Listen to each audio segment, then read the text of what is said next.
Alberta Primetime with Michael Higgins. Welcome to Alberta Primetime. Ahead tonight, our Friday panel on the toll of tariffs and changing consumer habits. But first, seeking common ground on canola. It isn't going to be Premier Moe and President Xi that stand up and say, we've come to a trade deal here and everything is good moving forward. It is going to be the Prime Minister of Canada, Prime Minister Carney and President Xi that ultimately are going to speak on behalf of their countries. Saskatchewan's Premier will be traveling to China to help lay the groundwork for negotiations on a tariff of nearly 76% on Canadian canola imports, imposed in the wake of Canada's 100% tariff on Chinese electric vehicles. And joining us now, Andre Harpe, producer in the Grand Prairie area. He's also chair of Alberta Canola. Andre, good to see you, sir. Welcome to Alberta Primetime. Thank you for inviting me. All right. How tenuous a time is this right now for canola producers here in our province? This has just been a real roller coaster ride this last week. It's a little over a week now that the tariffs have been imposed on us. And it gets back to, it started off by losing $1 a bushel. The markets have come back a little bit since then, but at the same time, it gets back to we don't even know where we're going next.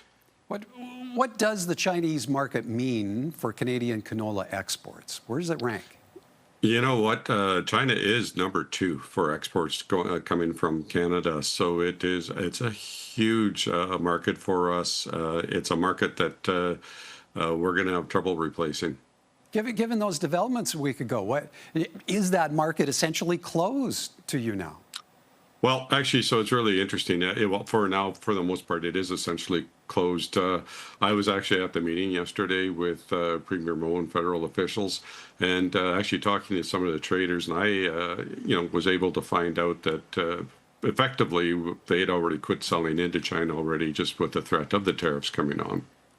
Tricky timing, have to think, with harvest, either here or on the way. This is absolutely terrible timing. Harvest is just starting. We're not too far away. We're, the next few weeks, the canola harvest will start in general across Alberta.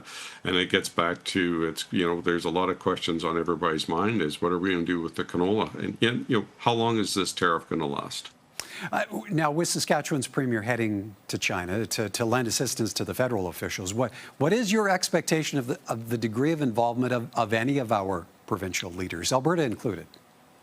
I would expect to have for everybody to be there. I was really appreciative that Premier Moe is heading to China.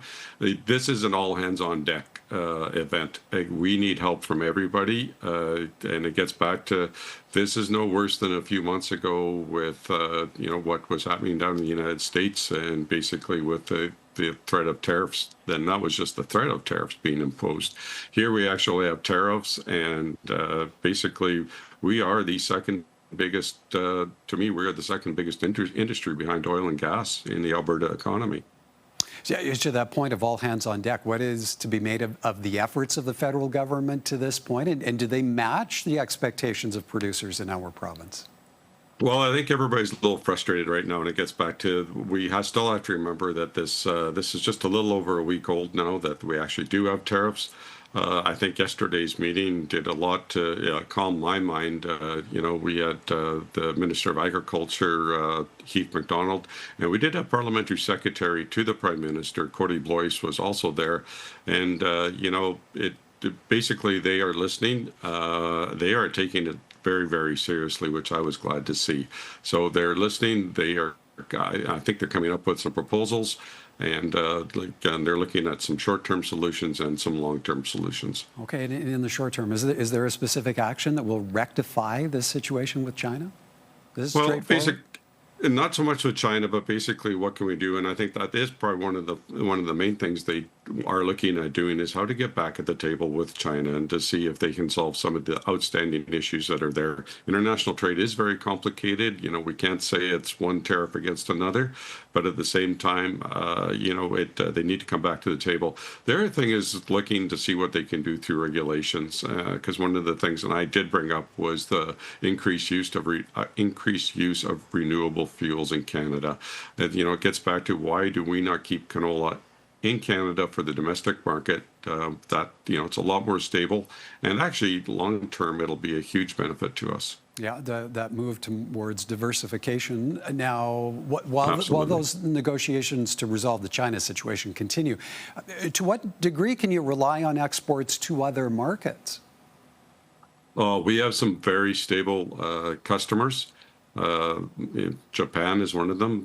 They take also a fairly huge amount of canola, but for the most part, we sell a very good quality product, and that helps a lot. So it gets big. At the end of the day,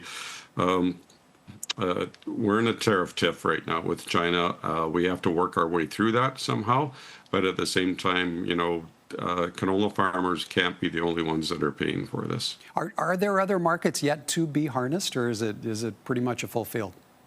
You know what? It gets back to we're continually always looking at where to sell our canola. We are an export country after all.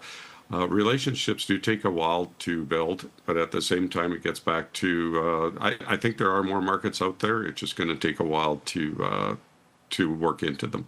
You were at the meeting Thursday that Premier Moe was at, that federal officials were part of. Now, the PM also scheduled, we're to understand it, a visit to the Prairie provinces in the next number of weeks. He'll be coming out here, meeting with stakeholders as well as provincial leaders. Will you have a seat at that table? And if so, what will your message be to Mark Carney at that time? Well, you know what? I would hope I would have a seat at it, but that does remain to be seen. There's actually a lot of other people, and it gets back to, I think, as long as whoever's at that table has a very serious talk about the role of canola and agriculture in Canada. It gets back to we're a huge part of the economy, and we're also usually a silent part of the economy. So it gets back to, and that was one of the other things we did encourage, and we did get the commitment that the Prime Minister would come talk to us in the next little while out in Western Canada. And I think that's the big thing, is just to emphasize that we are just as important as any other industry in the Canadian economy. I did also manage to have a quick chat with the Prime Minister during Stampede. So we did have a chat about basically the Chinese situation. So he's well aware of it. All right, good to hear from you on this, Andre. Really appreciate your time this evening. Thank you. Well, thank you very much. Andre Harpe is a producer in the Grand Prairie area, also chair of Alberta Canola.